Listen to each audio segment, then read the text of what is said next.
Hello, hello.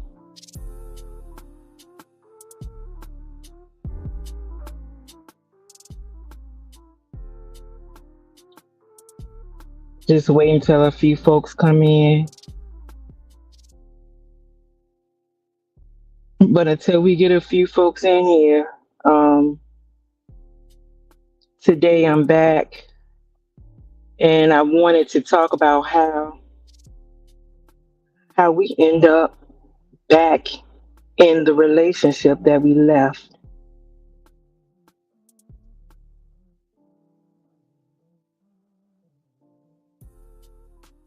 Hey, Maritza, how you doing today?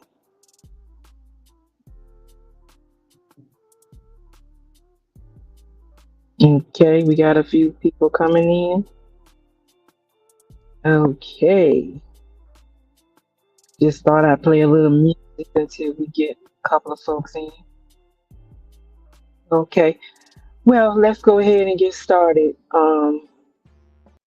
What we're going to talk about today is the famous word I use all the time, hoovering. We're going to talk about hoovering, um, which is essentially um, the toxic person sucking you back into the relationship that you left.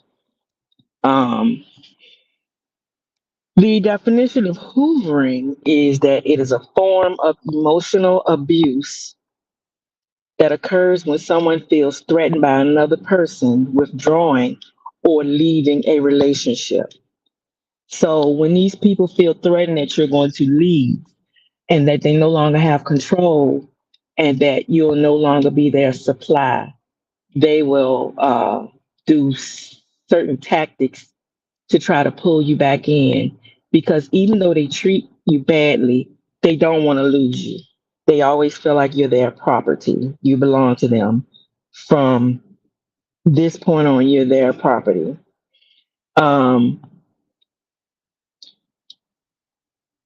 so yesterday we talked about how the trauma bond is what keeps us going back to the relationship over and over again. But what we have to understand is that it's the hoovering that gets us back. Or I don't want to keep using the word hoovering, but that is the correct term. It's the pull on us that gets us back into these relationships with these people. Um, some examples of hoovering is, uh, you've left a relationship, you're trying to move ahead, you're trying to heal, and all of a sudden out of the blue you may hear from this person, somebody, they discarded you, or should I say they broke up with you, or you broke up with them and you haven't heard from them in weeks or so. All of a sudden you'll hear from them again. um the person will, maybe they start apologizing to you, telling you that they've changed, that they won't do it again. They'll tell you that they love you so much. um they may start giving you gifts. They may promise, hey, I know this happened, but it'll never happen again. I'm done with that. I don't know why I did what I did. They can reach out to your friends or co-workers or somebody you know. They can reach out to you on social media. There's several ways that several tactics they use to try to get you back into that life. And because we're trauma bonded, it's very easy for us to go back. Um, Sometimes they'll even do things like threaten to hurt themselves, which will automatically trigger the sympathy or empathy, and we're feeling sorry for this person, and we'll take them back or we'll go back, whichever situation applies. I can use myself for an example. Like I said, I was with my narcissist for 10 years, and there were two breakups.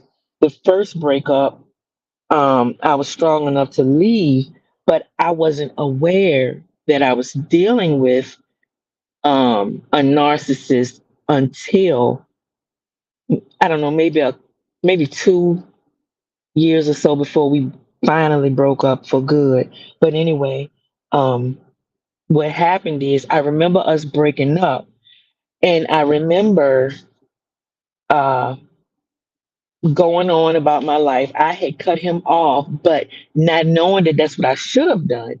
I did it for me, for my sanity, for so I could move forward. I cut it off, and a whole week later, I had no phone calls, no contact, no nothing. Hi, Wanda. Um, all of a sudden, there was a knock at my door, and I had planned on leaving, so I he couldn't find me. I just didn't get away quick enough. And honestly, I didn't think the person would come back because of the way it ended.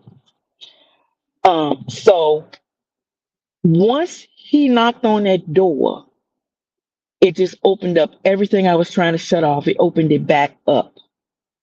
I started feeling sorry for him because he told me he was going through all of these struggles, and ever since he left, that he's felt this way and that way, and so and so and so.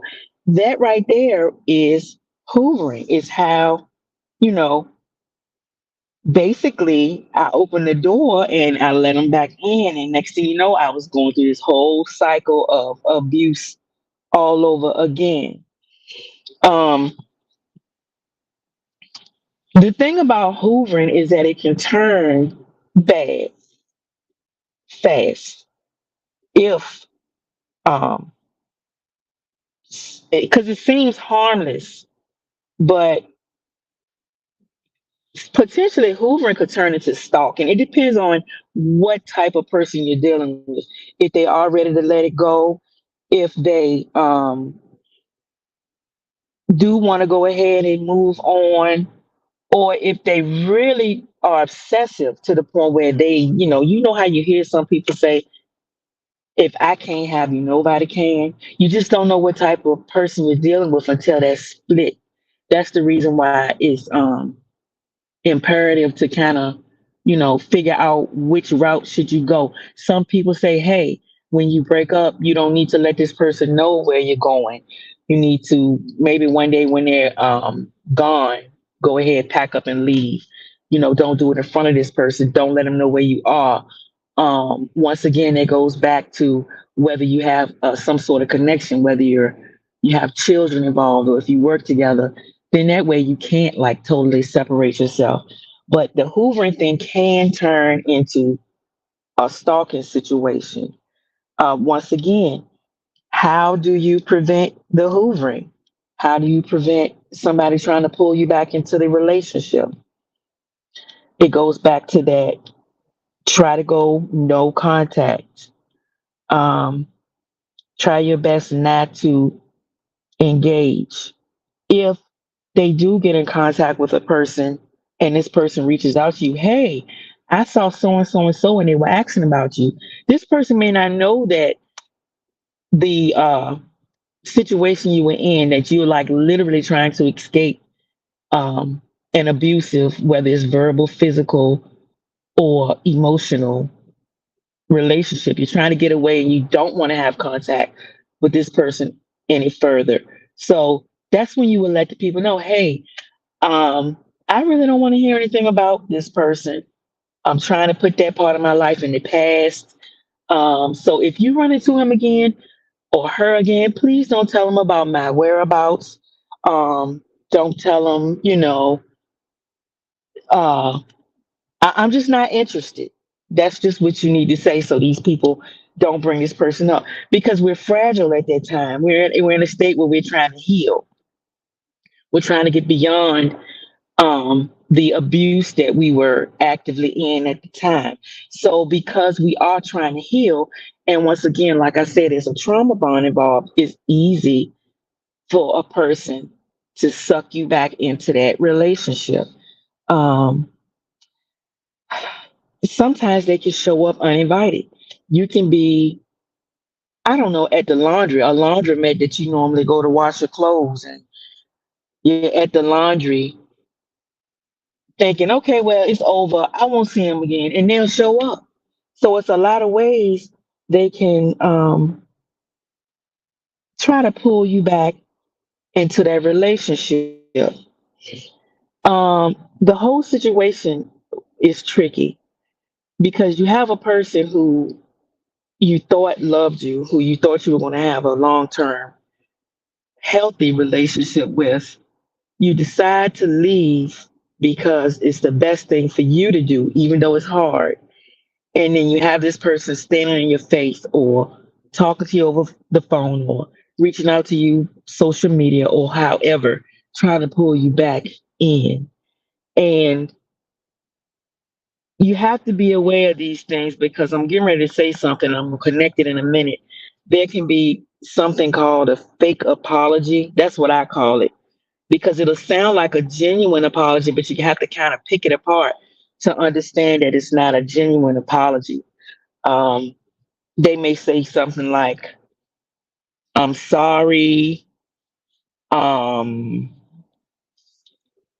I'm sorry I wasn't more patient, or I'm sorry I wasn't understanding, or I'm sorry I didn't um, wash the car more often. Those things you have to be careful for, but it's all a part of hoovering and trying to suck you back into that relationship. Because when they say it that way, to us, we can kind of feel like, well, I don't know if that's really an apology. Well, if our instincts have us wondering, is it really an apology? It probably isn't. Because think about the way they said it. I'm sorry I wasn't more affectionate. I'm sorry I wasn't understanding. They're not apologizing. An apology would be more like, um, I regret everything. I should have been more um, understanding. I should have been more affectionate. I was a great provider, but I wasn't, a great mate. That's like an apology. But if a person comes to you and they say, I'm sorry, I wasn't more blah, blah, more whatever and whatever,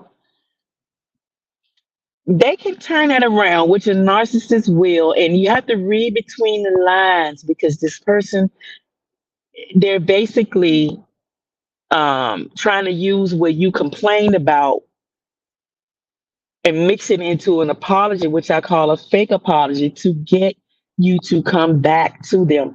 It's a whole lot of tactics they use, and you have to kind of, I don't know, maybe I went through it for so long, I can kind of pick through those types of things and I can see it for what it is.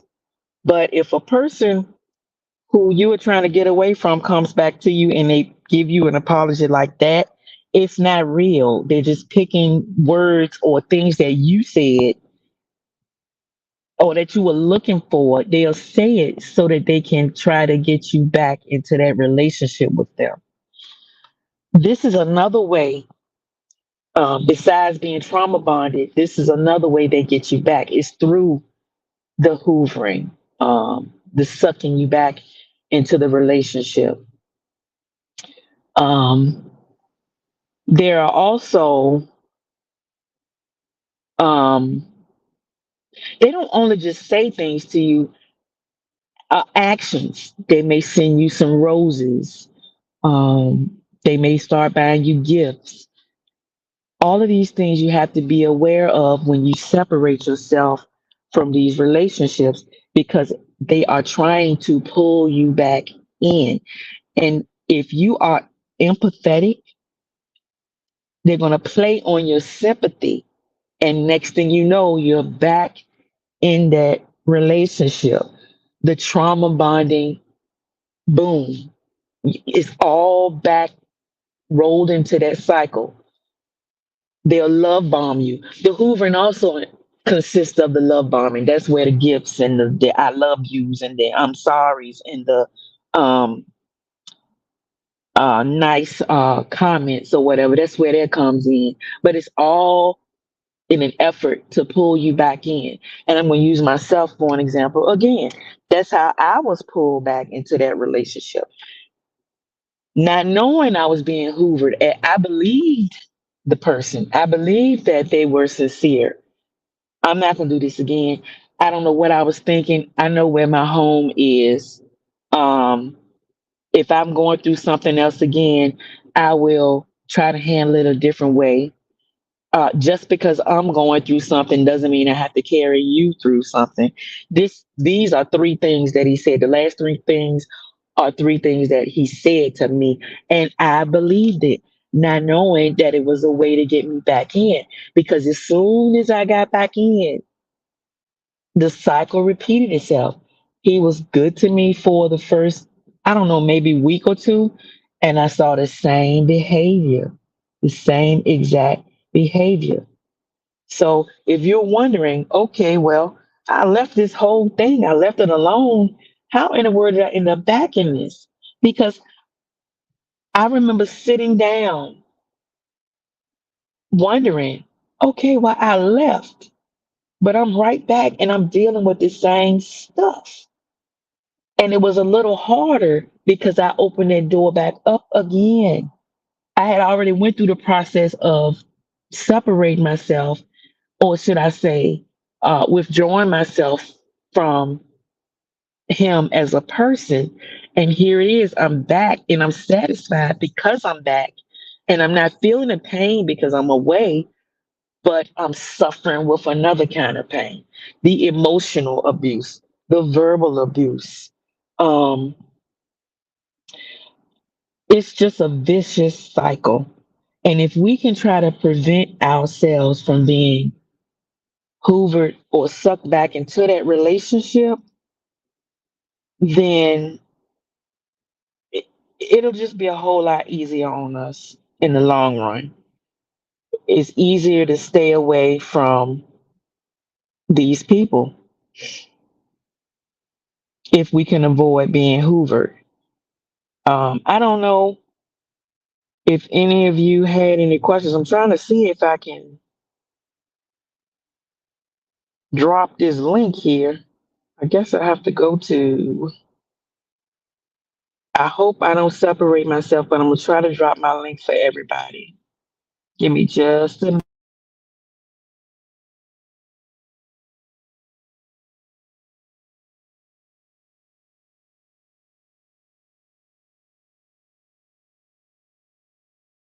Did I?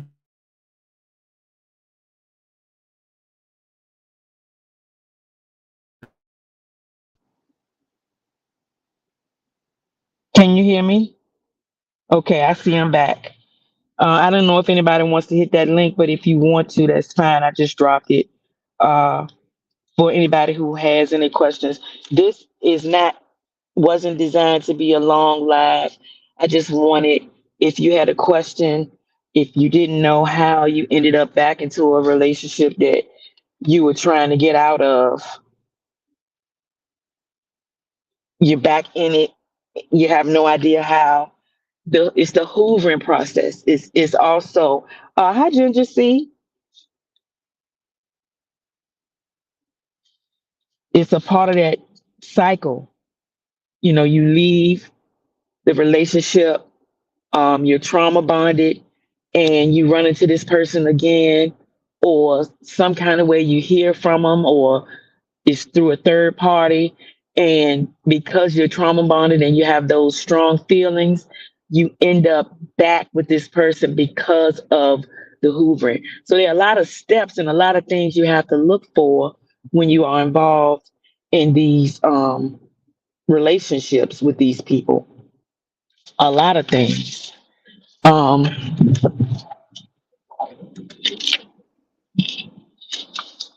I'm sorry, hold on just a minute.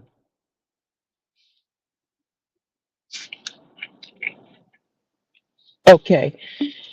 So there are a lot of things that I'm trying to figure out how to say it because I'm not saying it the right way. It's almost like a lot of steps to separate from these people. You have to almost, well, you have to educate yourself because it's not a normal separation. If you don't educate yourself and try to figure out how to navigate, then you probably won't be successful. And I'm not saying that it's wrong for you to go back to these people, or that you won't go back, because we talked about that yesterday. You will go back 99% of the time. You will go back. It's just a part of the process. But if we can learn about these toxic people, or specifically narcissists, and how they think and the things that they do, then we'll have more armor, and we'll know how to fight being sucked back into that relationship. Did anybody have any questions? Because I really don't have much more to say about that particular topic there. I just wanted to get that out there and let people know, if you are in a situation where you have left this toxic relationship and the person is showing back up in your life, it is probably a Hoover. And Hoover is spelled Hoov, as in Victor, ER, like the Hoover vacuum cleaner. And once again, the reason why they named it Hoover is because the vacuum cleaner sucks dirt and particles and everything up. And that is how they equate it to the narcissist coming back into your life and sucking you right back into that situation. Um, I'm going to probably go ahead and end this live, and we can come back and talk about another topic another day. So if we don't have any, we have a comment here from Maritza. She says, "You just explained my ex. He won't stop trying to reach out. I block him. He makes a new page." Oh my goodness. Really? Wow. Was your ex, was he toxic? Was this was he a narcissist, do you think? He's still trying to reach out? That's what they do. They will continue to try to reach out to you. Um, that goes back to when I say that once you involve yourself with a toxic person or narcissist, they really consider you their property for the rest of their life. They don't look at us as humans. They look at us as property. Like I said before, like we're their car or their shoes. We're property. We're not human. We belong to them. And that's how they treat us. So therefore, when we split up, they try to keep us as their property. So, like I said, years can go by. Um, all of a sudden, you may hear from them again, or they may never stop. It's just when it turns to like a stalking type situation, that's when you have to be um, more vigilant and careful. You may have to even involve the law. You just never know. But that's what happens sometimes in these relationships.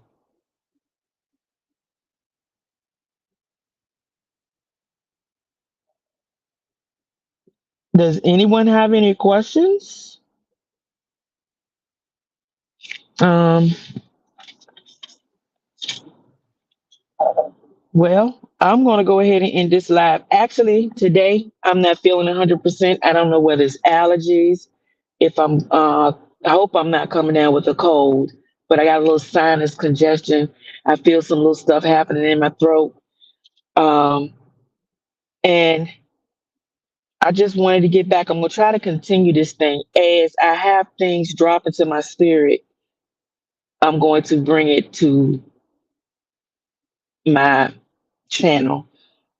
We don't know who is actively going through a situation where they need some guidance, or they need support or help in trying to get out of these situations.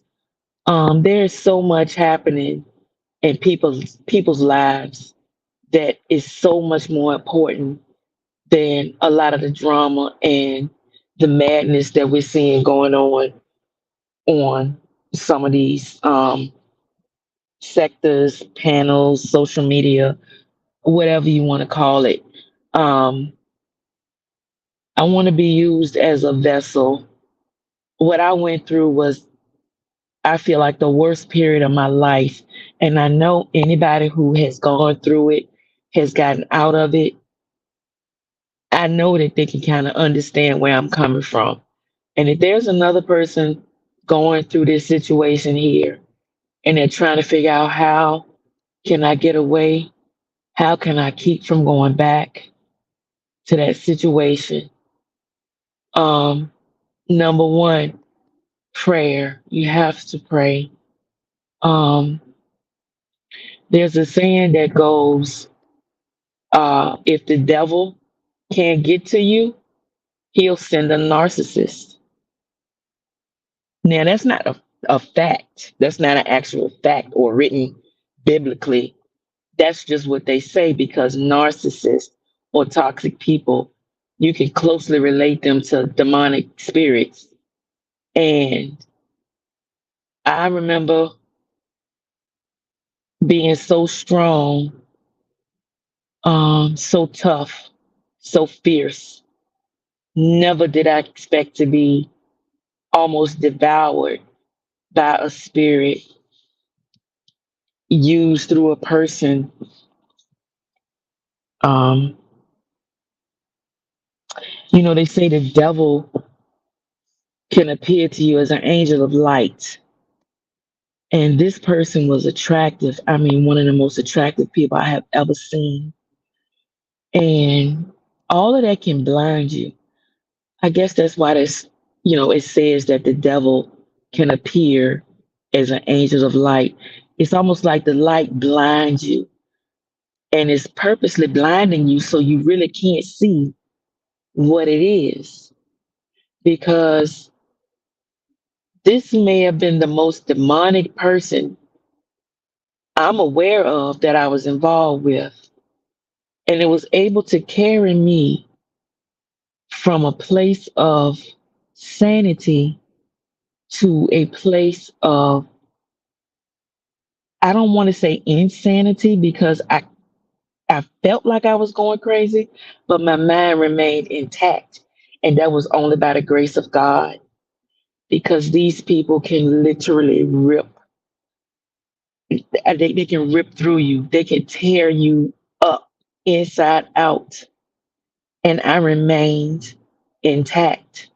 I got out of it. And I really feel for people who are in this situation. Um,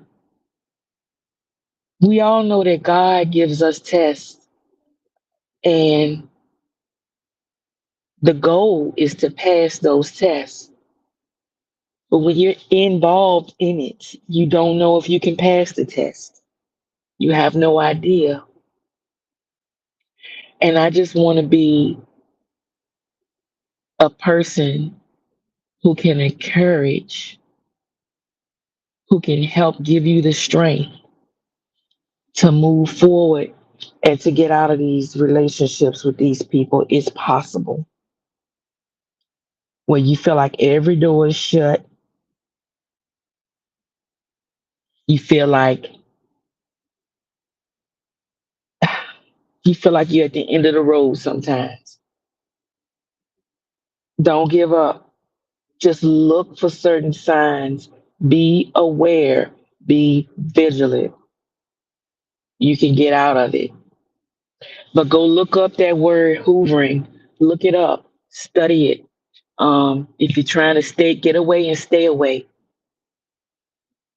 look some of these things up so that it can help you to stay away from what's not right, something that's going to tear your whole soul apart. Once again, I thank everybody who joined this live. This was, once again, an impromptu live. Um, I'll be back. I just don't know when. I'm not feeling too good today. I'm going to have to nurture myself back to health before I get back on this live. I don't think I realized how bad I felt until I started talking. Um, Thank you all for joining, and we'll talk next time.